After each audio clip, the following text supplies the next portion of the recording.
Star and me के इस video में हम एनसीईआरटी की फर्स्ट फ्लाइट बुक का चैप्टर नंबर 5 करेंगे, द 100 ड्रेसेस पार्ट 1। इस चैप्टर की ऑथर का नाम है एलेनोर एस्टीज।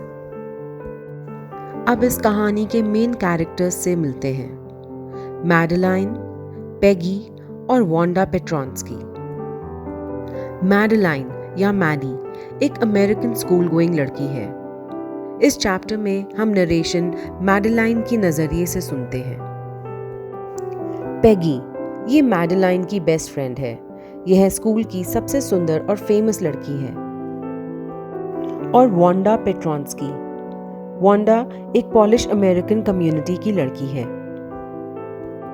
बिफोर यू रीड, हम कुछ बातें डिस्कस करते हैं। आसपास के लोगों को आप कैसे जज करते हो, उनके पैसों से या उनकी क्वालिटीज से? यह कहानी एक पुअर यंग लड़की के बारे में है जिसमें उसके क्लासमेट्स उसे जज करते हैं। वांडा पेट्रॉन्स्की एक यंग पॉलिश लड़की है जो दूसरे अमेरिकन बच्चों के साथ स्कूल अटेंड करती है। यह बच्चे उसे एक अलग नजरिए से देखते हैं। क्या आप गैस कर सकते हैं कि वो उसे कैसे ट्रीट करते हैं? इस कम्युनिटी के बारे में मैं आपको और बताती हूँ। The polish American community in the United states.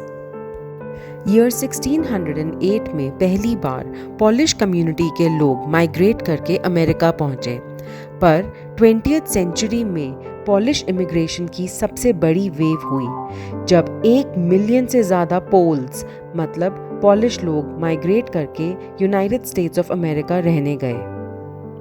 उस वक्त पॉलिश स्टेट एग्जिस्ट नहीं करती थी और इन इमिग्रेंट्स को उनकी जाति या कम्युनिटी मतलब एथनिसिटी की जगह उनकी कंट्री ऑफ ओरिजिन से पहचान दी जाती थी। पॉलिश लोग यानी पोल्स को आइडेंटिफाई किया जाता था एज रशियन पोल्स मतलब जो पॉलिश लोग रशिया के हैं, जर्मन पोल्स जो जर्मनी के हैं एंड ऑस्ट्रियन पोल्स जो ऑस्ट्रिया के हैं। पॉलिश अमेरिकन लोगों की सबसे बड़ी कम्युनिटी शिकागो और उसके सबर्ब्स में रहती थी, इसलिए कभी कभी शिकागो को second largest polish city in the world भी कहा जाता है, वॉर्सो के बाद, जो कैपिटल है पोलैंड की। यूनाइटेड स्टेट्स ऑफ अमेरिका में पॉलिश अमेरिकन्स के साथ डिस्क्रिमिनेशन यानी भेदभाव था, जैसे उनके बाकी सब इमिग्रेंट्स के साथ होता था, Irish, Italians and Jews. United States of America में ईयर 2000 में किए गए सेंसस यानी जनगणना के हिसाब से 6,67,414 अमेरिकन्स जो 5 साल से ऊपर हैं, वे घर पे पॉलिश बोलते हैं, जो बाकी सब लैंग्वेजेस बोले जाने वाले लोगों का 1.4% है और टोटल अमेरिकन पॉपुलेशन का 0.25% है। Now let's start the story. आज मंडे के दिन वांडा पेट्रॉन्स्की स्कूल में अपनी सीट पर नहीं थी, पर यह बात किसी ने भी नोटिस नहीं करी। पेगी और मैडेलाइन तक ने नोटिस नहीं करी, जिन्होंने उसके साथ यह मजाक शुरू किया था। रूम नंबर 13 की लास्ट रो में वांडा बैठा करती थी। वांडा अपनी क्लास के एक कोने में बैठा करती थी, लास्ट रो में, जहां वो लड़के बैठते थे जिनके एग्जाम्स में नंबर अच्छे नहीं आते थे। वहां हर जगह हल्ला गुल्ला था, स्कफलिंग ऑफ फीट, पैरों से हाथापाई करते थे, जोर जोर से हंसते थे और हर जगह जमीन पर मिट्टी होती थी। वांडा वहां इसलिए नहीं बैठती थी कि वो उन अन्य लड़कों की तरह रफ थी, उल्टा वह बहुत शांत थी। कभी किसी ने उसे हंसते हुए नहीं सुना था, बस कभी कभी अपना मुंह ट्विस्ट करके एक क्रूकेट सी टेढ़ी सी स्माइल कर देती थी। वांडा वहां क्यों बैठती थी, यह बात कोई नहीं जानता था। शायद इसलिए क्योंकि वह बॉगन हाइट से आती थी और उसके पैरों में मिट्टी भरी होती थी। खैर, उसके बारे में कोई इतना सोचता भी नहीं था। वह वांडा के बारे में सिर्फ स्कूल आती या जाती बार सोचा करते थे, जब 2 से 3 के ग्रुप्स में वे स्कूल के यार्ड में खड़े होकर हंसी मजाक करा करते थे। और कभी कभी वे उसका इंतजार करते थे, सिर्फ उसका मजाक उड़ाने के लिए। अगले दिन ट्यूसडे को भी वांडा स्कूल नहीं आई, पर किसी ने नोटिस नहीं किया। पर वेंसडे को पेगी और मैडी ने नोटिस किया कि वांडा स्कूल से एब्सेंट थी। पेगी और मैडी अच्छे बच्चों के साथ फ्रंट रो में बैठा करती थीं। पेगी स्कूल की सबसे पॉपुलर लड़की थी। वह सुंदर थी, उसके पास बहुत सारे सुंदर सुंदर कपड़े थे और उसके बाल कर्ली थे। और मैडी उसकी बेस्ट फ्रेंड थी। पेगी और मैडी को वांडा की एब्सेंस सिर्फ इसलिए महसूस हुई क्योंकि उसकी वजह से वो लेट हो गए थे। उन्होंने स्कूल के यार्ड में खड़े होकर कई देर इंतजार करी थी ताकि वे उसका मजाक उड़ा सके, पर वांडा आई ही नहीं। वे अक्सर उसके लिए इंतजार किया करते थे, सिर्फ उसका मजाक उड़ाने के लिए। Wanda Petronski. रूम नंबर 13 के ज्यादातर बच्चों के नाम ऐसे नहीं थे। उनके नाम बहुत सिंपल थे, लाइक थॉमस, स्मिथ और एलन। उनकी क्लास में एक और लड़का था, बाउंस, विली बाउंस, और बच्चों को यह नाम भी फनी लगता था, पर यह नाम उस वे में फनी नहीं था जैसे पेट्रोन्स्की था। वांडा के कोई फ्रेंड्स नहीं थे। वह स्कूल अकेले आती जाती थी। वह हमेशा एक फेडेड ब्लू ड्रेस पहनती थी जिसकी फिटिंग ढीली ढाली थी। वह साफ थी, पर ऐसे लगता था कि उस ड्रेस को कभी किसी ने प्रेस नहीं किया। उसके फ्रेंड्स नहीं थे, पर फिर भी बहुत सी लड़कियां उससे बातें किया करती थीं। कभी कभी तो छुट्टी के समय हॉप स्कॉच यानी स्टैपू खेलते वक्त वे उसको घेर लेती थीं। पेगी अक्सर एक कर्टियस और सॉफ्ट आवाज में वांडा को पुकारती। इतने पोलाइटली बात करती कि लगता जैसे वह अपनी टीचर मिस मेजन से बात कर रही है। वांडा अपनी फ्रेंड को कोनी से नज करते हुए फिर वह मजाक करते हुए उससे पूछती, tell us, how many dresses did you say you had hanging up in your closet?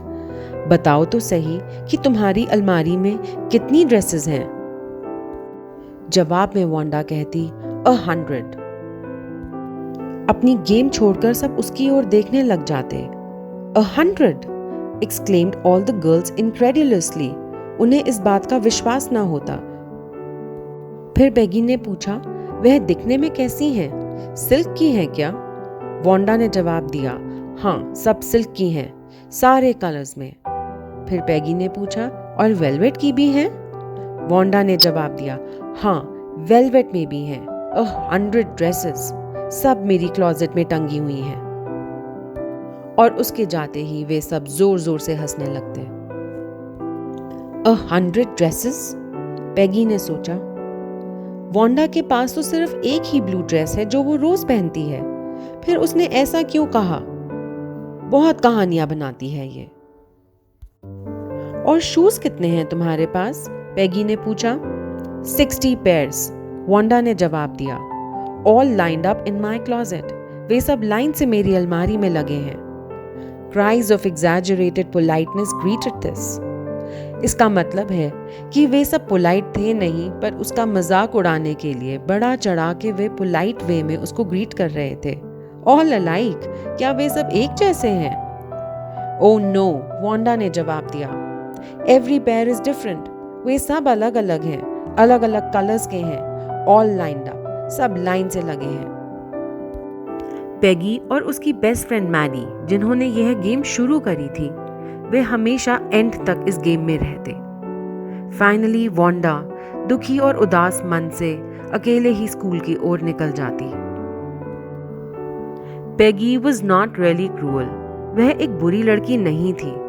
उल्टा स्कूल में वह छोटे बच्चों को प्रोटेक्ट करती थी, उन्हें बुलीज यानी बदमाशी करने वाले बच्चों से बचाती थी। अगर कभी भी कोई किसी एनिमल को मिसट्रीट कर दे तब पेगी रोती रहती। पर जब भी कोई पेगी से पूछता, दैट डोंट यू थिंक तुम्हारा वांडा के प्रति बिहेवियर क्रूअल है, तो वो बहुत सरप्राइज हो जाती थी। वह पूछती, क्रूअल?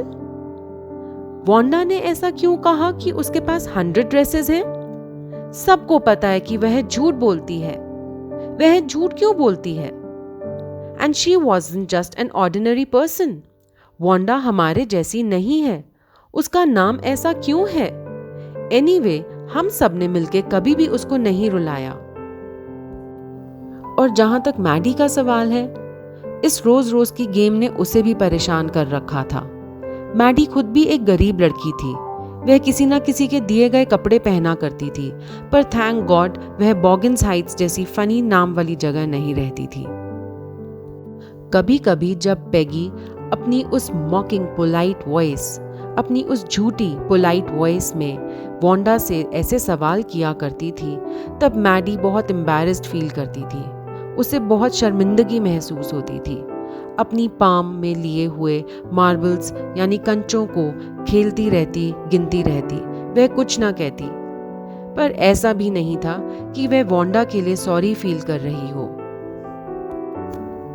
अगर पेगी ने यह ड्रेसेस वाली गेम ना इन्वेंट करी होती तो मैडी का ध्यान कभी भी वोंडा की ओर ना जाता। पर सपोज पेगी अगली बार मैडी का मजाक उड़ाना शुरू कर देती तो वह कभी भी नहीं चाहती थी कि पेगी अगली बार उसका मजाक उड़ाए। वह वोंडा की जैसे गरीब नहीं थी, पर फिर भी गरीब तो थी। पर खैर, उसमें इतनी अकल तो थी कि वह जवाब में 100 ड्रेसेस ना कहे। मैडी अंदर ही अंदर चाहती थी कि पेगी वोंडा का मजाक उड़ाना बंद कर दे। पेगी और मैडी आज भी स्कूल लेट हो गए थे, पर शुक्र है उन्हें वोंडा का आज मजाक तो नहीं उड़ाना पड़ा। वह एब्सेंट माइंडेडली बैठी हुई अपने मैथ्स के प्रॉब्लम सम्स कर रही थी। उसका सारा ध्यान वोंडा में था। मैडी में पेगी से कुछ भी कहने की हिम्मत नहीं थी। वह मन ही मन विश करने लगी कि मैं एक लेटर लिखती हूँ और पेगी से कहती हूँ that let's just stop doing this game. हम वोंडा से अब पूछना बंद कर देते हैं कि उसके पास कितनी ड्रेसेस हैं। मैथ्स का प्रॉब्लम सम खत्म करते ही मैडी ने नोट लिखना शुरू किया, पर सडनली वह रुक गई। उसने अपने आप को पिक्चर किया स्कूल के यार्ड में, पेगी का नया टारगेट। पेगी उसका मजाक उड़ा रही है और उससे पूछ रही है कि तुम्हारी ये ड्रेस कहाँ से आई मैडी। मैडी को जवाब देना पड़ेगा कि यह पेगी की ही पुरानी ड्रेस है जो उसकी मम्मा ने मैडी को दी थी, और मैडी की मम्मी ने उसके ऊपर ट्रिमिंग्स और लेसेस लगाकर उसको नया रूप देने की कोशिश करी ताकि रूम नंबर 13 में कोई यह ना पहचान पाए कि मैडी पेगी के पुराने कपड़े पहनती है। काश पेगी खुद ही डिसाइड कर ले कि उसे वोंडा का मजाक नहीं उड़ाना चाहिए। और यह सोचते सोचते मैडी रैन हर हैंड थ्रू हर शॉर्ट ब्लॉन्ड हेयर। अपने बालों को पीछे ब्रश ऑफ करते हुए उसने इन अनकंफर्टेबल थॉट्स को भी ब्रश ऑफ कर दिया। वोंडा से किसी को क्या फर्क पड़ता है, और यह सोचते सोचते मैडी ने उस नोट को फाड़ दिया। पेगी उसकी बेस्ट फ्रेंड थी और सब पेगी को इतना पसंद करते थे। पेगी कुछ गलत नहीं कर सकती थी। एंड एज फॉर वोंडा, वह बॉगिन्स हाइट्स में रहने वाली एक अजीब लड़की थी जो हमेशा अलग ही रहती थी, किसी से बात नहीं करती थी और सिर्फ यही कहती थी कि उसके पास 100 ड्रेसेस हैं। मैडी उसकी डिस्क्राइब करी हुई ड्रेसेस याद करने लगी। एक पेल ब्लू ड्रेस जिसमें मल्टी कलर्ड ट्रिमिंग्स यानी लेसेस थी, और एक ग्रीन ड्रेस जिसमें एक रेड सैश था।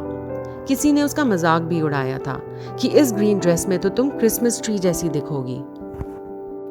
वोंडा की ड्रेसेस के बारे में सोचते सोचते मैडी को ख्याल आया कि उनकी क्लास में तो एक ड्राइंग और कलरिंग का कंपटीशन होने वाला था। लड़कियों को ड्रेसेस डिजाइन करनी थी और लड़कों को मोटरबोट्स। मैडी सोचने लगी कि लड़कियों में मेडल तो पेगी को ही मिलेगा। वह क्लास में सबसे सुंदर ड्राइंग करती थी। मैगजीन में से देख के कुछ भी ड्रॉ कर लेती थी। अगले दिन विनर्स अनाउंस होने थे और सब पता चल जाएगा। अगले दिन हल्की हल्की बूंदाबांदी हो रही थी। मैडी और पेगी के छाते के नीचे स्कूल की ओर जाने लगे। आज उन्होंने ओलिवर स्ट्रीट के कोने में खड़े होकर वोंडा पेट्रोंस्की का इंतजार नहीं किया। आज वे लेट होने का चांस नहीं ले सकते थे। आज का दिन बहुत इंपॉर्टेंट था।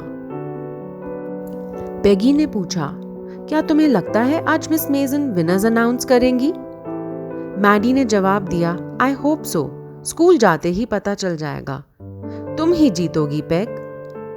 आई होप सो, पेगी ने जवाब दिया। और जिस मिनट वो क्लासरूम पहुंचे, उनकी सांसें थम गईं। चारों ओर ड्राइंग्स ही ड्राइंग्स। सुंदर, lavish, brilliant designs wrapping paper की शीट्स पे बने हुए। There must have been 100 of them, all lined up. कम से कम 100 डिजाइन्स थे लाइन से लगे हुए। ये सारे कॉन्टेस्ट के लिए थे। सब लोग उन्हें रुककर देखने लगे। पूरी क्लास के असेंबल होते ही मिस मेजन ने विनर्स अनाउंस करे। बॉयज का मेडल जैक बेगल्स ने जीता था और उसकी ड्राइंग्स रूम नंबर 12 में लगी हुई थी। एज फॉर द गर्ल्स, सब लड़कियों ने ही 1 या 2 स्केचेस सबमिट किए हैं, पर रूम नंबर 13 में एक ऐसी लड़की है जिसने 100 डिफरेंट डिजाइन सबमिट किए हैं।